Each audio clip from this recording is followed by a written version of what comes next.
Telur Omega mulai digemari masyarakat Kabupaten Ogan Komering Ulu. Selain di pasar modern, telur dengan kandungan nutrisi tambahan ini juga mulai mudah ditemukan di pasar tradisional.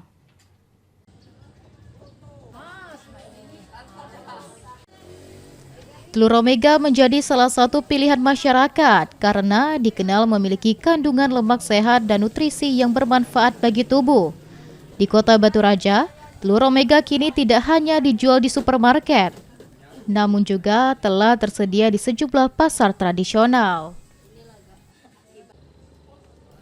Rio, salah satu agen telur di Batu Raja, mengatakan, dalam beberapa hari dirinya dapat menjual puluhan kotak telur Omega. Harga yang hanya berselisih beberapa ribu rupiah dari telur biasa membuat minat masyarakat terhadap telur Omega terus meningkat. Lumayan banyak itu, yang orang itu lumayan banyak peminatnya.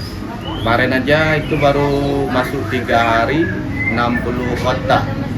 Sisa stok kita tinggal 6 kotak lagi ya. Telur Omega dapat menjadi alternatif untuk memenuhi asupan nutrisi. Namun konsumsinya tetap perlu disesuaikan dengan kebutuhan tubuh. Yunin Yuniki, PAL TV.